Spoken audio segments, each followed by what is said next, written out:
बिस्मिल्लाहिर्रहमानिर्रहीम। अस्सलामुअलैकुम। आपके अपने चैनल कुकिंग विद नादिरा में तमाम प्यारे व्यूवर्स को खुशामदीद और बहुत सारी रहमत और बरकत की दुआएं सबके लिए। आज हम आपके लिए बड़ी ज़बरदस्त सी रेसिपी लेकर आए हैं। अक्सर हम जब मॉल्स में या मार्ट पर जाते हैं ग्रोसरी करने, तो वहाँ पे जो फूड के केबिन्स होते हैं वहाँ पे हमें मुख्तलिफ़ किस्म के पिकल्स रखे हुए नज़र आते हैं, जिसमें खट्टे चटपटे अचार होते हैं ऑयल वाले और कुछ ऑयल फ्री भी होते हैं। तो हम कहते हैं ये पता नहीं इसका फ्लेवर कैसा होगा। तो आज मैं आपके लिए प्याज का अचार की रेसिपी लेकर आई हूँ। बहुत प्यारी रेसिपी है, सिंपल और आसान, और चंद फ्लेवर्स इसमें डलेंगे जो बहुत जायकेदार होंगे।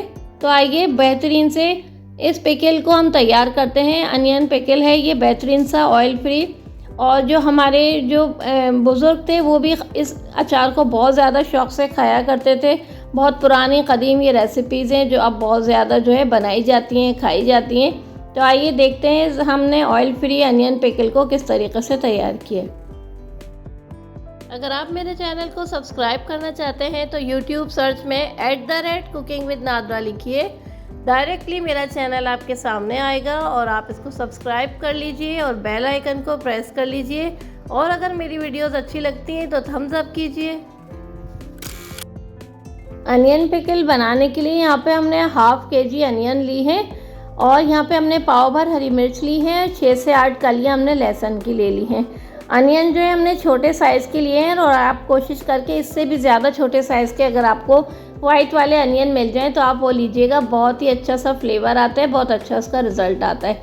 यहाँ पे हमने प्याज को अच्छे से छील के वॉश करके इसको कुछ देर के लिए हमने छन्नी में डालकर रख दिया था ताकि इसका जो पानी है वो खुश्क हो जाए। प्याज, हरी मिर्ची, हर चीज़ को हमने धो के अच्छे से खुश्क कर लिया है क्योंकि इसमें बिल्कुल पानी नहीं होना चाहिए। अब हमने क्या किया, प्याज को हमें कट लगाना है। प्याज को किस तरीके से कट लगाएंगे, क्योंकि प्याज का जो हम फ्लेवर तैयार करेंगे अचार का वो प्याज की हर परत के अंदर जाएगा। उसके लिए हमें इसमें कट लगाना होगा और यहाँ पे देखिए हम किस तरीके से कट लगाएंगे। सारी प्याज़ों में हमने प्लस का साइन की तरह कट लगा लिए। अब यहाँ पे हमने हरी मिर्चें ली हैं, अच्छे से धो के इनको भी खुश्क कर लिया। अब हम क्या करेंगे, हरी मिर्चों का जो ऊपर का पार्ट होता है, ये जो स्टिक है, स्टिक के साथ हम थोड़ा सा डीपली कट कर लेंगे।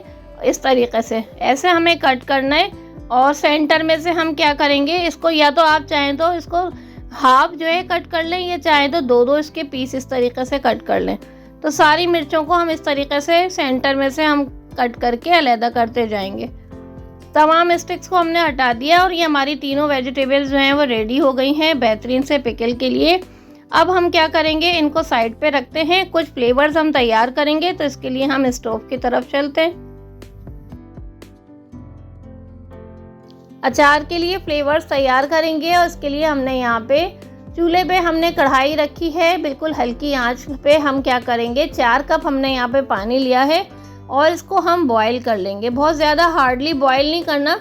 जब हल्के हल्के बबल्स आना शुरू हो जाएं तो इस पॉइंट पे यहाँ पे हमने 2 स्टिक्स डाली हैं दालचीनी की। कुछ हमने इसमें काली मिर्चें शामिल की हैं, 8 से 10-12 अदद हमने काली मिर्चें शामिल की हैं और 6 से 8 अदद हमने डाली हैं इसमें लौंगे। साथ ही हम इसमें 1/4 टेबल स्पून शामिल करेंगे राई। बहुत ही अच्छा सा इसका फ्लेवर आता है।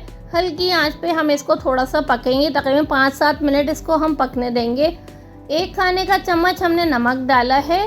4 कप हमने पानी लिया था और 1 कप हम इसमें चीनी शामिल करेंगे।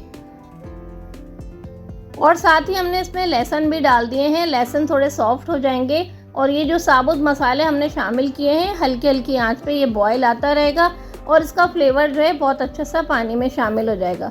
सिरका हम इसमें शामिल करेंगे और इसको सिरके के फ्लेवर को बैलेंस करने के लिए यहाँ पे हमने चीनी का इस्तेमाल किया है। आप इस रेसिपी को ज़रूर ट्राई कीजिएगा, बहुत ही मज़ेदार सा ये पिकल तैयार होगा बनके। और आप देखें 5-7 मिनट तक हमने इसको पकाया है, अच्छे से बड़े बबल्स आ रहे हैं। लो फ्लेम पे मज़ीद 5 मिनट हम इसको और पकाएंगे ताकि जितने भी इसके तमाम साबुत मसालों के जो फ्लेवर्स हैं वो पानी में अच्छे तरीके से मिक्स हो जाएं। अच्छे से पकने के बाद खूब ठंडा करने के लिए इसको 10-15 मिनट छोड़ देंगे।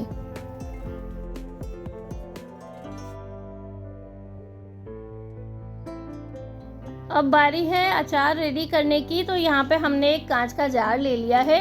बिल्कुल साफ़ सुथरा ड्राई जार होना चाहिए, इसमें पानी नहीं होना चाहिए। अब ये जो कट लगा के हमने अनियन रखे थे ये हम इसमें डाल रहे हैं। थोड़े थोड़े अनियन डालते जाएंगे, थोड़े थोड़े ये हमने जो हरी मिर्चें कट करके रखी हैं ये इसमें शामिल करेंगे। जितनी कैपेसिटी हो जार की उस हिसाब से हम इसमें शामिल कर लेंगे। और यहाँ पे जो हमने पानी तैयार किया था अचार का बेहतरीन से फ्लेवर वाला, ये इसमें शामिल कर देंगे। याद रखिए इस पानी को अच्छे से ठंडा होने के बाद इस्तेमाल किया जाएगा। गरम गरम पानी जो है वो हम इसमें नहीं डालेंगे। इस पॉइंट में हमने सारे फ्लेवर्स जो है शामिल कर दिया। अब बारी है इसके अंदर सिरका डालने की। 4 कप पानी था तो 1 कप हम भर के इसमें जो है वो इसमें सिरका शामिल करेंगे। तो यहाँ पे अचार के तमाम फ्लेवर्स हमने इसमें शामिल कर दिए हैं। अब इसको कम्प्लीटली तैयार होने में 24 घंटे का टाइम लगेगा। इसको अभी हमें बिल्कुल भी टच नहीं करना। 24 घंटे लगेंगे इसको तैयार होने में, इसको मैच्योर होने में। तो हम इसको कवर करके किचन की शेल्फ पे ऐसे ही रख देंगे और इसको ज़्यादा धूप वगैरह दिखाने की ज़रूरत नहीं होती। 24 घंटे में ये सिरके के साथ बेहतरीन सा हमारा अचार बनकर तैयार हो जाएगा। तो हम इसको 24 घंटे के बाद आपके साथ इसका फाइनल लुक शेयर करेंगे। तो व्यूअर्स ये देखें 24 घंटे गुजर चुके हैं। अचार की रंगत चेंज हो गई है और इसमें से सिरके के साथ ये जो हमने साबुत मसाले डाले उनकी बड़ी प्यारी सी इसमें खुशबू आ रही है। और मिर्चों की रंगत भी आप देख सकते हैं चेंज हो चुकी है। अब 24 घंटे गुजरने के बाद ये अचार जो है खाने के लिए बिल्कुल रेडी है। अचार वैसे भी जितना ज़्यादा पुराना होता जाता है उतना ज़्यादा बेहतरीन फ्लेवर इसका होता जाता है। यहाँ पे मैं आपको एक अनियन निकाल के दिखाती हूँ। अच्छा, मार्ट में मॉल्स में जो हम देखते हैं अचार का एक्चुअल कलर यही होता है। बहुत से आप यूट्यूब पे वीडियोस देखेंगे उसमें बहुत ज़्यादा डार्क कलर आपको मिलेगा देखने को। वो डार्क पर्पल ये होता है कि अगर आपको बहुत ज़्यादा डार्क कलर चाहिए तो आप उसके अंदर जो है वो बीट रूट का एक स्लाइस डाल दें तो उससे बड़ा डार्क पर्पल सा कलर आएगा। वो देखने में भी खूबसूरत लगता है, लेकिन एक्चुअल कलर जो है या अनियन पिकल का यही वाला होता है। तो यहाँ देखें प्याज हमारी अच्छे से पर्पल हो चुकी है और इस वक्त आप इसको खूब आराम से एंजॉय कर सकते हैं, खा सकते हैं। खट्टी खट्टा सा फ्लेवर इसमें आएगा, हरी मिर्चों का थोड़ा तीखापन भी होगा। और यहाँ देखें मिर्चें भी जो हैं बिल्कुल एंजॉय करने के लिए रेडी हो गई हैं। दाल चावल के साथ तो ये बहुत ही गज़ब का मज़े का लगता है। कुछ लोग इसको हलीम के साथ भी इस्तेमाल करते हैं। बहुत सारी रेसिपीज़ के साथ इस अचार को खाया जाता है। अगर आपको ये वीडियो अच्छी लगे तो आप ज़रूर अपने फैमिली फ्रेंड में इस रेसिपी को शेयर कीजिएगा। आप भी इस अचार को ज़रूर बना के रखें। आपके घर के बड़े स्पेशली बहुत शौक़ से इस रेसिपी को खाएंगे। वीडियो अच्छी लगी हो तो वीडियो को लाइक कर दीजिएगा। चैनल पर अगर नए हैं आपसे रिक्वेस्ट है चैनल को सब्सक्राइब कर लीजिए। बेल आइकन को ज़रूर प्रेस कर लीजिएगा ताकि फ्यूचर की रेसिपीज़ आपको देखने को मिलती रहे। हम इंशाल्लाह मज़ीद अच्छी अच्छी रेसिपीज़ आपके लिए लाते रहेंगे। दुआओं में हमें याद रखिए। बहुत सारी पुरखुलूस दुआएं आपके लिए। फिर मिलेंगे नई वीडियो नई रेसिपीज़ के साथ। इजाज़त दीजिए। अल्लाह हाफ़िज़।